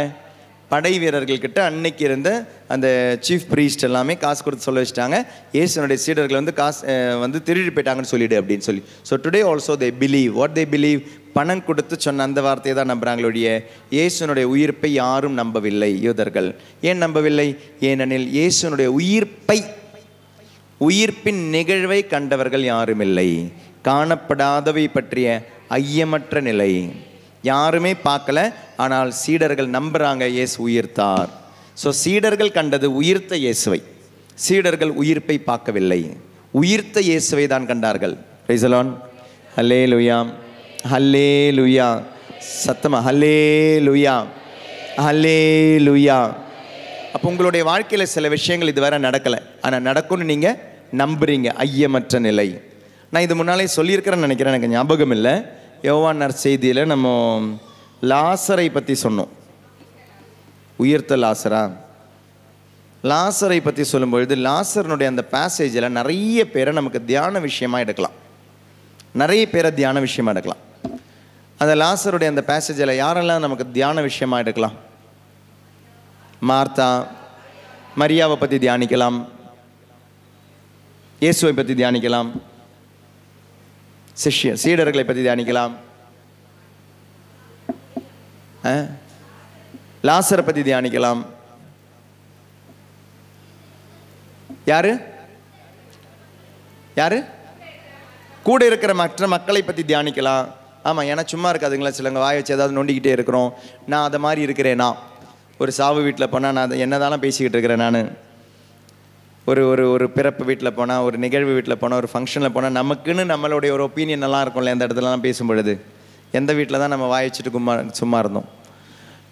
அப்போ தியானிக்கலாம். யாரை பற்றி தியானிக்கலாம்? லாசரை பற்றி ஒரு தியானம் வைக்கலாம், வெரி குட். மார்த்தாவை பற்றி ஒரு நாள் தியானம் வைக்கலாம், வெரி குட். மரியாவை பற்றி ஒரு நாள் தியானம் வைக்கலாம், வெரி குட். கூட இருந்தவங்களை பற்றி தியானம் வைக்கலாம், வெரி குட். இயேசுவை பற்றி ஒரு தியானம் வைக்கலாம், வெரி குட். அப்புறம் யாரை பற்றி தியானம் வைக்கலாம்? யார் தியானம் நடத்தலாம்? சீடர்களை பற்றி தியானம் வைக்கலாம், வெரி குட். நம்மளை மாதிரி ஒருத்தர் அங்கே இருக்கிறார்.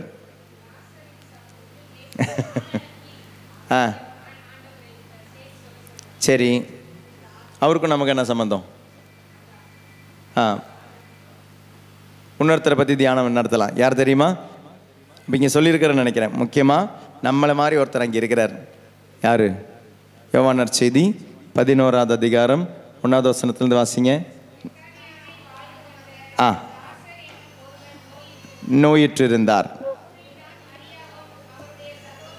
மார்த்தாவும் வாழ்ந்து வந்தனர். இந்த மரியாதான் ஆண்டவர் மேல் பூசி கூந்தலால் அவரின் காலடிகளை துடைத்தவர். லாசர் இவருடைய சகோதரர். லாசரின் சகோதரிகள் இயேசுவிடம் ஆள் அனுப்பி, அப்படி ஒரு ஆள் அங்கே இருக்கிறார். அப்படி ஒரு ஆள் அங்கே இருக்கிறார். அந்த ஆளுக்கும் நமக்கு என்ன சம்பந்தம்? ஆள் அனுப்பி, ஆண்டவரே உம் நண்பன் நோயிற்றிருக்கிறான் என்று தெரிவித்தார்கள். அவர் இதை கேட்டு, இந்நோய் சாவில் போய் முடியாது, கடவுளின் மாட்சி விளங்கவே இவன் நோயுற்றான், இதனால் மானிட மகனும் மாட்சி பெறுவார் என்றார். நல்லா கவனிங்க. அந்த மனுஷனை பற்றி யோசிங்க. நல்லா அந்த மனுஷனுடைய இடத்துல நீங்கள் போய் யோசிச்சு பாருங்கள். நீங்கள் இப்போ இயேசுக்கிட்ட போகிறீங்க. நீங்கள் தான் மார்த்தா மரியா அனுப்புகிற அந்த தூதன். நீங்கள் தான் அந்த மெசஞ்சர்னு வச்சுக்கோங்க. நீங்கள் இயேசுக்கிட்ட போகிறீங்க. இயேசுக்கிட்ட சொல்கிறீங்க, நல்லா யோசிச்சு பாருங்கள், ஜீசஸ் உங்களுடைய நண்பனான லாசர் நோயிட்டு இருக்கிறான். நீங்கள் தான் அந்த மெசஞ்சர், நீங்கள் தான் அந்த தூதர். நீங்கள் போகிறீங்க, அங்கே சொல்கிறாரு, இயேசு சொல்கிறாரு, அம்மா நீ போமா, லாசர் சாக மாட்டார்,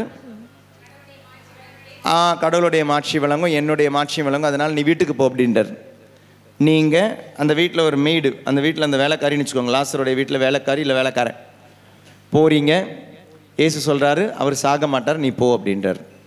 நீங்கள் இப்போ இயேசுக்கிட்டேருந்து லாசருடைய வீட்டுக்கு வரீங்க, உங்களுடைய எஜமானுடைய வீட்டுக்கு வரீங்க. எஜமானன் வீட்டில் வாசக்கிட்ட வரும்பொழுதே அழற சத்தம் கேட்குது. அப்போவே உங்களுக்கு கன்ஃபார்ம் ஆச்சு, என்னாச்சு, உங்கள் எஜமான் உங்கள் முதலாளி செத்துட்டாருன்னு. நீங்கள் உள்ளே வரீங்க, பார்க்கும்போது டெட் பாடி இருக்குது. பைபிளை மறந்துடுங்க. நீங்கள் அந்த எஜமானனுடைய மனசுலேருந்து யோசிச்சு பாருங்கள். எஜமானுடைய மனசுலேருந்து யோசிச்சு பாருங்கள். அங்கே அந்த எஜமானுடைய டெட் பாடியை பார்க்குற உங்களுடைய மனநிலையை யோசிச்சு பாருங்கள். இயேசு சொன்னார் சாக மாட்டாங்கன்னு. நீங்கள் வரீங்க, எஜமானனை பார்க்குறீங்க, எஜமான செத்துட்டார். இப்போது உங்களுக்கு இயேசுவை பற்றி உங்களுடைய மனசில் என்னன்னு இருக்கும்? அவர் சொன்னார், என்ன சொன்னார், நீ உன்னுடைய முதலாளி சாவ மாட்டான், நீ தைரியமாக போ அப்படின்னார். ஆனால் முதலாளி செத்துட்டார். அப்போ இயேசு யாரு? உண்மையான இறைவாக்கினரா, பொய்யான இறைவாக்கினரா? பொய்யான இறைவாக்கினர். வல்லமையான இறைவாக்கினரா, வல்லமை இல்லாத இறைவாக்கினரா? அப்போ எதிர்நோக்கி இருப்பவை கிடைக்கும் என்னும் உறுதி போச்சு. கண்ணுக்கு புலப்படாதவை பற்றி ஐயமற்ற நிலை போச்சு. ஏன்னா நான் எதிர்நோக்கி இருப்பது என்ன? என்னோட எஜமானன் வாழ்வார். ஏன் இயேசு சொன்னார் அவர் வாழ்வார் என்று. ஆனால் நான் வீட்டில் வந்து பார்க்கும்போது செத்துட்டாரு. அப்போ இறை வார்த்தை பொய்யாக மாறிவிடுகிறது. நம்முடைய வாழ்க்கையிலும் சில டைம் இறை வார்த்தை பொய்யா நம்ம ஃபீல் பண்ணுறோம். நீங்கள் நினைக்கிற நேரத்தில் சில இறை வார்த்தைகள் நடக்க மாட்டேங்குது. நீங்கள் நினைக்கிற நேரத்தில் சில இறை வார்த்தைகள் உங்களுக்கு நிறைவேற மாட்டேங்குது. நீங்கள் நினைக்கிற விதத்தில் சில இறை வார்த்தைகள் நிறைவேற மாட்டேங்குது. ஆண்டவர் பக்கத்து வீட்டில் பணத்தை கொட்டுறாரு, இந்த பக்கத்து வீட்டில் பணத்தை கொட்டுறாரு, பின்னால் வீட்லேயும் பணத்தை கொட்டுறாரு, எதிர் வீட்லேயும் பணத்தை கொட்டுறாரு. ஏன் நடுவில் இருக்கிற எண்ணெய் மட்டும் மறந்துட்டார் ஆண்டவர்? அந்த வீட்டில் இருக்கிறவங்களுக்கு நல்ல வேலை கிடைக்குது, இந்த வீட்டில் ஒழுங்காக படிக்க கூட இல்லை, ஆனால் அவங்களுக்கும் நல்ல வேலை கிடைக்குது. அவங்க வீட்டில் அந்த பிஸ்னஸ் அவ்வளோ மோசமாக இருந்தது, ஆனால் அவங்களுக்கு அமோகமாக போயிட்டு இருக்குது. சுற்றி எல்லார் வீட்லேயும் நல்ல பண மழை பொழியுது. நடுவில் என்னுடைய வீடு மட்டும் ஒரு பிளாக் ஹோல் மாதிரி நிற்குது. அப்போது உன்னுடைய பொருளாதாரத்தை ஆசீர்வதிக்கிற ஆண்டவர், நீங்கள் பைபிளில் வாசிச்சிருக்கிற ஆண்டவர், உங்களுடைய இறை வார்த்தை நிறைவேறலை. அப்போ உங்களுக்கு என்னன்னு தோணும் பைபிளை பற்றி? இதை ஏன் வாசிக்கணும், ஏன் தியானத்துக்கு போகணும்? எப்போ பார்த்தாலும் ஏதோ ஒரு அம்மா சொன்னாங்களா, இப்போ ஃபாதர் நேற்று சொன்னார், டேனியல் ஃபாதர் ஃபாதருடைய கையிலையும் ஒரு மொபைல் ஃபோன் இருக்குது, எங்களுடைய ஆஃபீஸ் நம்பர். அந்த ஆஃபீஸ் நம்பரில் நேற்று யாரோ ஃபோன் பண்ணி சொல்கிறாங்களா, ஃபாதர் என் வீட்டில் புருஷன் என்னை அடிச்சுக்கிட்டே இருக்கிறான் ஃபாதர். ஏமா அடிக்கிறாரு? நீ கோயிலுக்கு போய் ப்ரேயர் பண்ணுறதுனால தான் நம்ம வீட்டில் கஷ்டத்தில் இருக்குதுன்னு சொல்லி அடிக்கிறார் ஃபாதர். நீ வீட்டில் உட்காராம நீ அதிகமாக கோயிலுக்கு போய் ஜெபிக்கிறதுனால தான் நம்ம வீட்டு கஷ்டப்படுதுன்னு சொல்லி அடிக்கிறார் ஃபாதர். என்ன சொல்கிறது அவர்கிட்டன்னு சொல்லி ஃபாதர்கிட்ட கேட்குறாங்க. ஃபாதர் என்னன்னு சொல்லுவார், நீ அதிகமாக கோயிலுக்கு போகிற, நீ அதிகமாக ஜெபிக்கிற, அதனால தான் வீட்டில் கஷ்டம் அதிகமாகுது அப்படின்றார். Price the Lord. அப்போ சில இறை வார்த்தைகள் உங்களுடைய வீட்டில் உங்களுக்கு பார்க்கும்போது எப்படி இருக்குது? பொய்யாகுகிறது. நீங்கள் எதிர்நோக்கி இருப்பவை உங்களுக்கு கிடைக்க மாட்டேங்குது. கண்ணுக்கு புலப்படாத சில விஷயங்கள் உங்களுடைய வீட்டில் நிறைவேற மாட்டேங்குது. Praise the Lord. அல்லேலூயா. ஏன்னா எவ்வளோ கஷ்டப்பட்டு ஜெபிக்கிறீங்க உங்களுடைய பையன் நல்லா படிக்கணும்னு, எவ்வளோ கஷ்டப்பட்டு ஜெபிக்கிறீங்க உங்களுடைய புருஷன் நல்லா இருக்கணும், அந்த வேலை நல்லா இருக்கணும், எவ்வளோ கஷ்டப்பட்டு சில விஷயங்களை தியாகம் செய்கிறீங்க. இன்றைக்கி வெள்ளிக்கிழமை சில டைம் உபவாசம்லாம் உட்காந்து செஞ்சுட்டு இருப்பீங்க, சாப்பிடாமல் இருப்பீங்க, எவ்வளோ விஷயங்களை செய்கிறீங்க. ஆனால் உங்களுடைய வீட்டில் உங்களுடைய வாழ்க்கையில் தனிப்பட்ட வாழ்க்கையில் இது நிறைவேற மாட்டேங்குது. உடனே நமக்கு என்ன தோணும்? இந்த ஆள் அனுப்பி போகிறாரு அந்த தூதனுடைய நிலைமை தான் இன்றைக்கி நமக்கு என்ன நிலைமை? we are not able to believe the word of God because it is not being fulfilled in our life.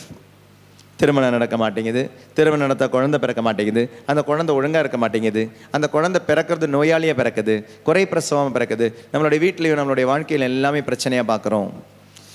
அப்போ இயேசு என்னும் நபரில் நம்பவில்லை என்றால், இயேசு என்னும் நபரை புரிந்து கொள்ளவில்லை என்றால் உன்னுடைய விசுவாசம் பிரச்சனையில் தான் இருக்கும். இந்த திருத்தூதர் பணியில் பேதுரு ஜெயிலில் இருப்பார். ஜெயிலில் இருக்கும் பொழுது அந்த ஜெயிலில் இருக்கிற பேதுருவுக்காக 5வது வசனம் வாசிங்களேன். 12வது அதிகாரம் 5வது வசனம். திருத்தூதர் பணி 12:5. பேதுரு இவ்வாறு சிறையில் காவலில் வைக்கப்பட்டிருந்த போது திருச்சபை அவருக்காக கடவுளிடம் சும்மா வேண்டலங்க. எப்படி வேண்டியிருக்காங்க? உங்களை விடையா இல்லை உங்களுடைய கம்மியான்னு தெரியல, அந்த கிரேடு தெரியல, ஆனால் திருச்சபை அவருக்கு வேண்டி, அழகான வார்த்தை இது வேணும்னே போட்டிருக்காங்க பாருங்க, திருச்சபை அவருக்காக உருக்கமாக.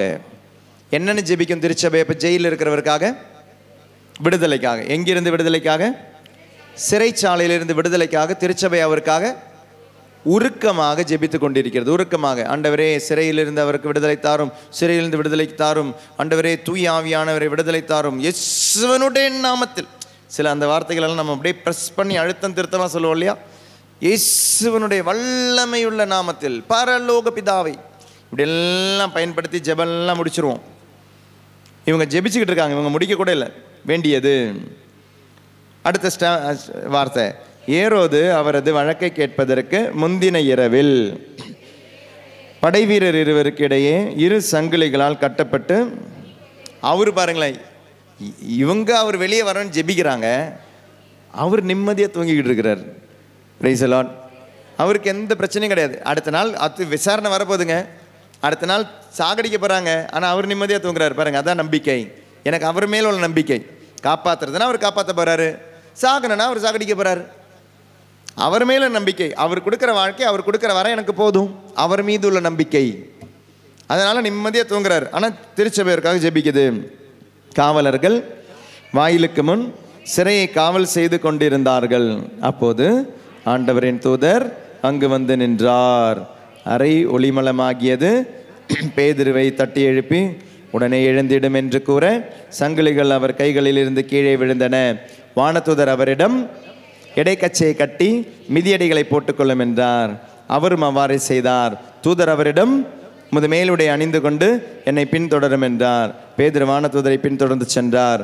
தூதர் மூலமாக நடந்தவையெல்லாம் உண்மை என்று அவர் உணரவில்லை. ஏதோ காட்சி காண்பதாக, சொப்பனம் காணும மாதிரி இருந்திருக்கு அவருக்கு, காண்பதாக அவர் நினைத்து கொண்டார். அவர்கள் 1ஆம் காவல் நிலையையும் 2ஆம் காவல் நிலையையும் கடந்து நகருக்கு செல்லும் இரும்பு வாயில் அருகே வந்தபோது தானாகவே திறந்தது. அவர்கள் வெளியே வந்து ஒரு சந்து வழியாக சென்றார்கள். உடனே வானதூதர் அவரை விட்டு அகன்றார். பேதுரு தன்னுணர்வு பெற்ற போது ஆண்டவர் தம் வானதூதரை அனுப்பி ஏரோதின் கையில் இருந்து என்னை விடுவித்து யூத மக்கள் எதிர்பார்த்த எதுவும் நிகழாதவாறு என்னை காத்தார் என்று நான் உண்மையாகவே அறிந்து கொண்டேன். இனிதான் கதை. இவர் யார் வீட்டுக்கு போறாரு? மார்க் என்பவருடைய வீட்டுக்கு போறார். வீட்டுக்கு போய் கதவை தட்டுறார். கதவை தட்டிட்டு கூப்பிடுறார், கதவை திறங்க, கதவை திறங்கன்னு சொல்லும் பொழுது அங்கே வேலை செய்கிற ஒரு பொண்ணு, பாவம், அவளுக்கு ஜெபிக்க தெரியாதுங்க. நம்மளை மாதிரியெல்லாம் ஜெபிக்க தெரியாது, அவளுக்கு துதிக்க தெரியாது, பாவம். அவன் இந்த கோயிலெல்லாம் பெருக்கிற பொண்ணு, க்ளீன் பண்ணுற பொண்ணு. அந்த பொண்ணுக்கு ஜெபிக்க தெரியாது. அந்த பொண்ணு பெருக்கிக்கிட்டு இருந்த பொழுது அந்த பொண்ணுக்கு இந்த குரல் கேட்குது. எந்த குரல்? பேதுருடைய குரல். அந்த குரலை கேட்குது. அந்த குரலை கேட்கும் பொழுது பேதுருடைய குரலை கேட்ட பெண் என்ன செய்கிறான்? மகிழ்ச்சியால் என்ன பண்ணுறான்? கதவை திறக்கலை. அந்த உணர்ச்சி வசப்பட்டு ஓடி உள்ளே போய் இந்த உருக்கமாக ஜெபிக்கிறாங்களே, உருக்கமாக, நல்ல அழகான வார்த்தை, உருக்கமாக ஜெபிக்கிறாங்க. என்னத்துக்காக ஜெபிக்கிறாங்க? என் பையன் பாஸ் ஆகணும், பையன் பாஸ் ஆகணும், பையன் பாஸ் ஆகணும். பையன் வந்து சொல்கிறான், அம்மா நான் பாஸ் ஆகிட்டம்மா, நீ எல்லாம் எங்கடா உருப்பட போகிற? ஜெபிச்சது பையன் பாஸ் ஆகணும், பொண்ணு நல்ல வேலை கிடைக்கணும், நல்ல வேலை கிடைக்கணும். அவன்மா நல்ல வேலை கிடைச்சிமா, உனக்கா? உண்மையாவேம்மா? நம்மளால் நம்ப முடியல. அதே மாதிரி பாருங்களேன், உருக்கமாக ஜெபிக்கிற அந்த மக்கள் அங்கே ஜெபிக்கும் பொழுது இந்த வேலைக்காரி பொண்ணு, ஜெபிக்க தெரியாத பொண்ணு போய் எங்கள் பேதுரு வந்து வெளியே நிற்கிறாரு அப்படின்ற பொழுது உருக்கமாக ஜெபிக்கிறவங்க என்ன தெரியுமா சொன்னாங்க? போம்மா, அவர் ஜெயிலில் இருக்கிறாரு, அவர் எப்படிம்மா வெளியே வருவார்? இதுங்க எதுக்காக ஜெபிக்குதுங்க? வெளியே வரணும்னு ஜெபிக்குதுங்க. ஆண்டவர் வெளியே கொண்டு வந்துட்டார். வெளியே கொண்டு வந்த பொழுது அந்த ஜெபிக்க தெரியாத ஒரு பொண்ணு வந்து நம்பிக்கையோட சொல்கிறா, அவர் வெளியே வந்து நிற்கிறாருன்னா ஜெபிக்க தெரிஞ்சுதுங்க பாருங்க. சொல்லுது, அவராக இருக்காதுமா, அவருடைய ஆன்மாவாக இருக்குமா. அப்படி தானே? 12வது வசனத்திலிருந்து, பேதுரு தன்னுணர்வு பெற்ற பொழுது ஆண்டவர் தம் வானதூதரை அனுப்பி ஏரோதின் கையிலிருந்து என்னை விடுவித்து யூத மக்கள் எதிர்பார்த்த 12 அவர் யாவற்றையும் புரிந்து கொண்டவராய் மார்க்கு எனப்படும் யோவானின் தாயாகிய மரியாவின் வீட்டுக்கு போனார். அங்கே பலர் ஒருங்கிணைந்து ஐயோ வேண்டிக் கொண்டிருந்தனர். அவர் வெளிக்கதவை தட்டிய போது ரோதி என்னும் பெயருடைய பணிப்பெண் தட்டியது யாரென பார்க்க வந்தார். அது பேதுருவின் குரல் என்பதை உணர்ந்ததும் மகிழ்ச்சியால் வாயிலை திறக்காமல் உள்ளே ஓடி பேதுரு வாயில் அருகே நிற்கின்றார் என்று அறிவித்தார். அவர்கள், நீ லூசா? தூய தமிழில் வாசிச்சா நல்லா இருக்காதுங்க, அது நல்ல சென்னை தமிழில் வாசி பாருங்களேன். மா நீ லூசு என்று நீ உனக்கான லூசா, நீ பைத்தியம் பிடிச்சிச்சா உனக்கு? ஆனால் அவர், அது உண்மையே, உங்களுக்கு தான் பைத்தியம், எனக்கு பைத்தியம் இல்லை, நான் கேட்டது உண்மைதான் என்று வலியுறுத்தி கூறினார். அதற்கு அவர்கள், அது அவருடைய வானதூதராக இருக்கலாம் அப்படின்றார். அந்த பொண்ணு சொன்னா, நீங்கள் தான் லூசு, வந்து பாருங்கன்னு. பேதுரு விடாமல் தட்டி கொண்டே இருந்தார். கதவை திறந்த பொழுது அவர்கள் அவரை கண்டு, ஏங்க அப்போ கடவுளை நம்புறவங்க இப்படி அதிசயமாக பார்க்க முடியுமா? நான் ஒரு கேள்வி கேட்குறேன், கடவுளை அற்புதம் செய்வாரா? கடவுள் அற்புதம் செய்வாராம்? நான் சொல்கிறேன், கடவுள் அற்புதம் செய்ய மாட்டார். கடவுள் அற்புதம் செய்யவே மாட்டார். கடவுள், எனக்கு நம்பிக்கை இல்லையா? நம்பிக்கை இல்லாதவங்க சொல்லுவாங்க, நான் தானே சொன்னேன். இப்போ நான் சொல்கிறேன், கடவுள் அற்புதம் செய்ய மாட்டார். கடவுள் அற்புதம் செய்ய மாட்டார்னு சொல்கிறவங்க என் கூட இருக்கிறவங்க கை தூக்கம் பார்க்கலாம். பார்த்தியா, இவ்வளோதான் கை கழுவி விட்டுட்டீங்க பார்த்தீங்களா? இவ்வளோதான். கடவுள் அற்புதம் செய்ய மாட்டார். நான் உறுதியாக சொல்கிறேங்க, கடவுள் அற்புதம் செய்ய மாட்டார். திரும்பவும் நான் சொல்கிறேன், கடவுள் அற்புதம் செய்ய மாட்டார். God will never perform miracles. எனக்கு நம்பிக்கை இல்லையா? நம்பிக்கையோட இவங்க நம்பிக்கையோட ஜெபிச்சாங்க. நீங்கள் என்ன நினைக்கிறீங்க? இவங்க ஜெபிச்சதால கடவுள் அவங்கள தூக்கி கொண்டு வந்தார் நான் நினைக்கிறீங்க? இவங்களோட ஜெபத்தெல்லாம் பார்த்து பேதுருவை கொண்டு வரல, ஆண்டவர் பேதுருவை கொண்டு வந்துட்டார். அது ஆண்டவருடைய விருப்பத்தால் கொண்டு வந்தார். இவங்க ஜெபிச்சதால் அது நடக்கலை. உண்மையாகவே அவங்க ஜெபிச்சாலும் நடக்கலை. சில டைம் நம்ம நினைக்கிறோம், நம்ம ஜெபிக்கிறதால தான் சில விஷயம் நடக்குதுன்னு நினைக்கிறோம். வேஸ்ட்டு.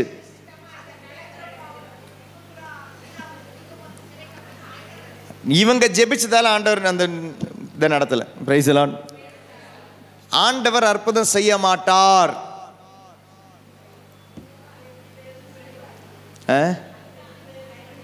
அது ஆண்டவர் அற்புதம் செய்யவில்லை, ஆண்டவர் செய்தார், அவ்வளவுதான். ஆண்டவர் அற்புதம் செய்ய மாட்டார். ஆண்டவர் செயல்கள் செய்து கொண்டிருப்பார். மனிதனுடைய கண்களுக்கு அது அற்புதம், ஆண்டவருக்கு அது அற்புதம் அல்ல. புரிஞ்சுதா? டியூப்லைட்டு திரும்பவும் சொல்றேன், புரிஞ்சுதா? ஆண்டவருக்கு அது வெறும் செயல், ஆனால் நமக்கு அது அற்புதம். இறந்தவனை உயிர்ப்பிப்பது ஆண்டவருக்கு ஒரு செயல், ஆண்டவருக்கு அது அற்புத செயல் அல்ல. ஒன்றுமே இல்லாத இடத்துல இருந்து, இது முன்னால் போட்டிருந்தீங்கன்னா கொஞ்சம் கூட நான் வெள்ளையாக இருந்திருப்பேம்மா வீடியோவில். அவ்வளோதான். Praise the Lord, praise the Lord, hallelujah. கொஞ்சம் யோசிச்சு பாருங்களேன். அப்போ நான் சொன்னதான் உண்மை. ஆண்டவர் அற்புதம் செய்ய மாட்டார், ஆண்டவர் செயல்கள் செய்வார். மனிதருடைய கண்களில் மலைத்து போயின. நீங்கள் நினைக்கிற விஷயம் உங்களுக்கு அது பிரம்மாண்டமாக இருக்குங்க. ஆண்டவருக்கு அதெல்லாம் ஜுஜுபி. ஆண்டவருக்கு அதெல்லாம் ரொம்ப சிம்பிள். ஆண்டவருக்கு இதெல்லாம் ரொம்ப சிம்பிள். நீங்கள் நினைக்கிற இந்த மலை போல உங்களுடைய பிரச்சனை, ஆண்டவருக்கு இதெல்லாம் ரொம்ப சிம்பிளான விஷயம் இது. அதனால தான் நான் திரும்ப சொல்கிறேன், ஆண்டவர் அற்புதம் செய்ய மாட்டார், ஆண்டவர் செயல்படுவார். மனிதனுடைய கண்களுக்கு தான் அது அற்புதம். இப்போ கை தூங்க பார்க்கலாம். ஆண்டவர் அற்புதம் செய்ய மாட்டார்ன்றவங்க கை தூங்க பார்க்கலாம். அதையா அவங்களுக்கு மட்டும்தான், 2 பேருக்கு தான் புரிஞ்சுது, 4 பேருக்கு தான் புரிஞ்சுது நான் சொன்னது. மிச்சம் எல்லாமே பிரைஸ் தி லார்ட், ஹல்லேலூயா. கை தூக்க பயம், ஏன்னா என் வாழ்க்கையில் தான் செய்யாமல் போயிடுவாரோ. அதை நீங்கள் என்ன தான் சொன்னாலும் நாங்கள் கை தூக்கணுன்னாலும் கை இப்படி தான் வச்சுட்டு இருப்போம். நமக்கு தான் நாங்கள் அற்புதம். அது உங்களுடைய வீட்டில் திடீர்னு ஒருத்தருக்கு வேலை கிடைக்கும். வேலையே ரீசனாக நிறைய பேர் சொல்கிறாங்களா, அதனால் எல்லாமே மறந்து போச்சு. சில விஷயங்கள் நடக்கவே நடக்காத விஷயங்கள் சில உங்கள் வீட்டில் அவ்வளோ அற்புதங்களாக நடந்துக்கிட்டு இருக்குது, அதிசயமாக நடந்துக்கிட்டு இருக்குது. அதெல்லாம் மனுஷன் நமக்கு தான் அது அதிசயம். ஆண்டவருக்கு அது அதிசயமே கிடையாது. நீங்கள் ஆண்டவருடைய வீட்டில் வந்துட்டிங்கன்னா, ஆண்டவருடைய மகளாக வந்துட்டிங்கன்னா, த மிரக்கிள்ஸ் ஃப்ளோ. நம்மளுடைய அற்புதங்கள் அதிசயங்கள் நம்ம சொல்கிறது எல்லாமே நம்மளுடைய குடும்பத்தில் ஆறா பெருக்கெடுத்து ஓடும். அதனால் ஆண்டவருக்கு அது அற்புதம் கிடையாது. ஆண்டவர் அது ரொம்ப சிம்பிளாக, ஒளி உண்டாகுது அப்படின்னா அது உண்டாகும். அது மனுஷனுடைய கண்களில் அது அற்புதம். கண்கள் திறக்கப்படுங்க அப்படின்னா கண்கள் திறக்கப்படும். இப்போ ஏதாவது மொபைல் அடிக்கும்போது ஆண்டவர் சொல்வார், அது கெட்டு போக அப்படின்னா அது கெட்டே போய்டும். அது அந்த மொபைல் அப்புறம் ஒர்க்கே ஆகாது. அது உங்களுடைய கண்களில் அது அதிசயம். ஆண்டவருக்கு அது அதிசயம் கிடையாது. சில விஷயங்கள் நமக்கு தான் அது அதிசயம். சில விஷயங்கள் எல்லா விஷயம் நம்மளால் செய்ய முடியாத, நமக்கு மிஞ்சின ஒரு இடம் போகும்போது அது நமக்கு அதிசயம். ஆனால் அது ஆண்டவருக்கு அதிசயம் கிடையாது. It is not miracle for God, it is miracle only for humans. மனிதன் நம்மளால் செய்ய முடியல அப்படின்றதுனால தான். ஒரு மாடை மனுஷனாக மாற்ற முடியுமா? நம்மளால் முடியாது. ஆண்டவர் ஒரு வார்த்தை சொன்னால் சில டைம் நடக்கும், ஒரே வார்த்தையில் அது நடக்கும். ஆண்டவரால் முடியும். காது கேட்காத ஒருத்தனுக்கு ஆனால் திறக்கப்படுக அப்படின்னாலும் திறந்துடும். எஃபாத்தானா அப்படின்னு திறந்துடும். அது miracle for me, it is not miracle for God. So God is not performing miracle. இது நம்பாத நமக்கு தான் இது நம்ம மலைத்து போகிறோம். நம்மளுடைய வாழ்க்கையில் சில டைம் சில விஷயங்கள் நடக்கும்போது நம்ம மலைத்து போகிறோம். கண்ணுக்கு புலப்படாதவை பற்றி ஐயமற்ற நிலை அது நம்பிக்கை அப்படின்றது. அப்போ ஆண்டவர் மீது நம்பிக்கை இருக்குது அப்படின்னா நம்மளுடைய வாழ்க்கையில் நடக்கிற விஷயங்களில் நமக்கு அந்த ஐயமற்ற நிலை, அப்போ நமக்கு அது அதிசயமாக தோணாது. அது மலைத்து போய் நிற்க மாட்டோம். அப்போ இவங்க ஜெபிக்கிறாங்க, உருக்கமாக ஜெபிக்கிறாங்க. அந்த உருக்கமாக ஜெபத்தில் அவங்களுக்கு என்ன இல்லை, அவங்களுக்கு நம்பிக்கை இல்லாமல் போச்சு. சில டைம் நம்மளுடைய விஷயங்கள் நமக்கு கிடைக்காம இருக்கிறதுக்கு காரணம் தெரியுமா? அந்த நடுவில் இருக்கிற அந்த நம்பிக்கை அப்படின்ற ஒரு கேரக்டர். அதனால தான் இயேசு கிறிஸ்து யாராவது போய் தொடும்பொழுது ஆண்டவர் என்ன சொல்கிறார்? உனது நம்பிக்கை உன்னை நலமாக்கிட்டு, உனது நம்பிக்கை தான் உனக்கு தந்தது, இது நான் தரல அப்படின்றார். எனக்கு தர முடியும், நீங்கள் என்னை தொடக்கூட வேண்டாம், நீங்கள் அங்கே உட்காந்தாலே போதும், எனக்கு தர முடியும். ஆனால் என்கிட்டருந்து வர ஒரு விஷயம் உனக்கு கிடைக்கணும் அப்படின்னா உனக்கு தேவையான தெரியுமா? நம்பிக்கை. You need that vessel to receive it. The vessel is called faith. ஆண்டவர் தராமல் இல்லை, அந்த தரதை நம்ம வாங்கணும் அப்படின்னா நமக்கு நம்பிக்கை. உங்களுக்கு வேலை கிடைக்காம கிடையாதுங்க, உங்களுக்கு தேவையான வேலை ஆண்டவர் கொடுத்துட்டார். உங்களுக்கு கல்யாணம் நடக்காமல் கிடையாதுங்க, கல்யாணம் ஆண்டவர் நடத்தி வைக்கிறதுக்காக எல்லாமே முடிவு பண்ணிட்டார். அந்த குழந்தை பிறக்காமல் கிடையாதுங்க, குழந்தையை தந்துட்டார். பொருளாதாரம் தடை ஆண்டவர் போடலை. வல்லவரும் நல்லவருமான ஆண்டவர் உன்னுடைய வாழ்க்கையில் கெடுதிகள் செய்ய மாட்டார், செய்யவே மாட்டார். நல்லவரும் வல்லவருமான ஆண்டவர் உன்னுடைய வாழ்க்கையில் கெடுதிகள் செய்ய மாட்டார், செய்யவே மாட்டார். Price the Lord. சத்தமா ஹல்லேலூயா, ஹல்லேலூயா. உனக்கு அந்த எதிர்நோக்கு வேண்டும். அந்த எதிர்நோக்கு இருக்கும் பொழுது உனக்கு அந்த உறுதி வேண்டும். சிலவங்க குழந்தை இல்லாதவங்க இருப்பீங்க, குழந்தைக்காக ஜெபிக்கிறவங்க இருப்பீங்க. குழந்தை உங்களுக்கு இல்லை, குழந்தை இல்லை, எவ்வளோ நீங்கள் ஜெபிக்கிறீங்க, குழந்தை கிடைக்கல. ஏன் ஆண்டவர் சில டைம் ஆண்டவர் குழந்தை தராமல் இருக்கார் தெரியுமா? மேபி ஆண்டவர் தரல அப்படின்னா உங்களுடைய பாவங்களோ உங்களுடைய தடைகளோ நீங்கள் போட்ட தடைகள் இருக்கலாம். ஆனால் சில டைம் ஆண்டவர் தடை போட்டு குழந்தையை தராமல் இருந்தாருன்னா நீ பலருக்கும் குழந்தையாகுவதற்காக தான், பலருக்கும் அப்பாவாவதற்காக, பலருக்கும் அம்மாவாவதற்காக. அதனால தான் ஒரு குழந்தைக்கு இல்லை, 2 குழந்தைக்கு ஒன்று அப்பாவாக்கல, அம்மாவாக்கல. You should be parent for many. அப்படி ஒரு மனசு ஆண்டவர் கொடுத்துருப்பார் சில டைம் அந்த பேரண்ட்ஸ்க்கு. அப்படி ஒரு மனசை கொடுத்துருப்பார் அந்த தம்பதியருக்கு. குழந்தைகள் ஒரு குழந்தையில 2 குழந்தையில நிறுத்தலை. ஆனால் அது புரிஞ்சிக்க அந்த கணவனுக்கும் மனைவிக்கும் அந்த திராணி இல்லை அப்படின்னா எனக்கு குழந்தை இல்லை தான். ஆனால் ஆண்டவர் வேற ஒரு சேவைக்காக, வேற ஒரு ஊழியத்துக்காக உங்களை கூப்பிட்டுருந்துருக்கலாம். அது புரிஞ்சிக்காம, அது தெரிஞ்சிக்காம எனக்கு குழந்தை இல்லைன்னு சொல்லி அழுதுருக்கலாம். ஆனால் ஆண்டவர் உன்னை கணவன் மனைவியாக இணைத்தது உனக்கு குழந்தை, ஒரு குழந்தை 2 குழந்தையை தந்து நிறுத்துவதற்காக கிடையாது. மேபி 1000 குழந்தைக்கு நீ அப்பாவா வரதுக்காக இருக்கலாம், 1000 குழந்தைக்கு நீ ஒரு அம்மாவா மாறுவதற்காக இருக்கலாம். Who knows? எதிர்நோக்கி இருப்பவை கிடைக்கும் என்னும் உறுதி. அது கிடைக்கல அப்படின்னாலும் ஆண்டவர் மீது நம்பிக்கை இருந்தால் கிடைக்கல, நான் சந்தோஷமா இருப்பேன். கண்ணுக்கு புலப்படாதவை பற்றி ஐயமற்ற நிலை. எனக்கு குழந்தை இல்லை, ஆனால் எனக்கு சந்தோஷம் இருக்கு. குழந்தை இல்லாதனால நான் நிம்மதி எனக்கு போகலை, வேலை இல்லாதனால எனக்கு நிம்மதி போகலை. சில வேலை இல்லை, மேபி ஆண்டவர் வேற ஒரு ஊழியத்துக்கு ஒன்று கூப்பிட்டு இருந்திருக்கலாம். சில உங்களுடைய பசங்களுக்கு அந்த படிப்பு வரவே மாட்டேங்குது. மேபி நான்லாம் சில டைம் நல்லா படிச்சிருந்தேன்னா ஃபாதர் ஆயிருப்பேன்னு எனக்கு சந்தேகம் தான். Praise the Lord. அல்லேலூயா. எனக்கு மட்டும் நான் +2ல் 1200க்கு 1100 மார்க் கொடுத்துருந்தாருன்னா நான் வந்திருப்பேன் செமினாரிக்கு. அதனால தான் ஆண்டவர் கொடுத்தாரு, 600 மார்க் உனக்கு போதும் அப்படின்னு இருப்பார். Praise the Lord. Alleluia, alleluia. அதனால் நினைக்காதீங்க ஃபாதர் அவங்களாம் படிக்காமல் வந்தாங்கன்னு நினைக்காதீங்க. ஏன்னா எல்லாமே யூடியூப்பில் ரெக்கார்ட் ஆகுதுல. ஃபாதர் அவங்களாம் படிக்காமல் வந்தவங்க கிடையாதுங்க. தேவைக்கான படிப்பு இருக்குது. அதுக்கு பிறகு என்னோட எல்லா ஸ்டேஜஸ் ஆஃப் ஃபார்மேஷன்லையும் ஃபஸ்ட் ரேங்கோட தான் பாஸ் பண்ணேன். எல்லா ஸ்டேஜஸ்லையும் போஸ்கோ ஃபாதரும் ஃபஸ்ட் ரேங்கில் தான் பாஸ் பண்ணார். எல்லாத்துலேயுமே அது மைனஸ் செமினாரில் இருக்கட்டும், ஃபிலாசபியில் இருக்கட்டும், தியாலஜியில் இருக்கட்டும், எம்பிஹெச் படித்த பதால் இருக்கட்டும், எல்லாத்துலேயுமே ஃபஸ்ட் ரேங்கோட தான் பாஸ் பண்ணேன். ஆனால் +2 எனக்கு மார்க் கம்மி தான். Praise the Lord. ஆண்டவர் நினச்சார், உனக்கு உலகத்தினுடைய படிப்பு இவ்வளோ போதுண்டா அப்படின்ட்டார். உனக்கு இந்த படிப்பு தான் உனக்கு தேவை. ஆனால் இந்த படிப்பு அதிகமாக கொடுத்துருக்கிறார், இந்த அறிவு அதிகமாக கொடுத்துருக்காரு. உலகத்தினுடைய ஞானம் கம்மியாக தான் கொடுத்துருக்கிறார். அல்லேலூயா, அல்லேலூயா. அப்போ சில துன்பங்களும் சில தடைகளும் ஆண்டவர் போடுவது ஆண்டவருடைய விண்ணரசை நிறைவேற்ற, ஆண்டவருடைய விண்ணரசை கட்டி எழுப்புவதற்காக இருக்கலாம். எதிர்நோக்கி இருப்பவை பற்றிய கிடைக்கும் என்னும் உறுதி. அது அவரை நம்புங்க, ஆண்டவரை நம்புங்க, மிச்சம் அதோட சேர்ந்து வரும். So faith is believing a person, not believing a statement. நற்கருணையில் ஆண்டவர் இருக்கிறதா இருக்கட்டும், மோட்சத்தை பற்றியாக இருக்கட்டும், எதுவாக இருக்கட்டும், it is believing a person. ஒரு நபரில் இருக்கும் ஒரு உறுதி தான் நம்பிக்கை என்பது.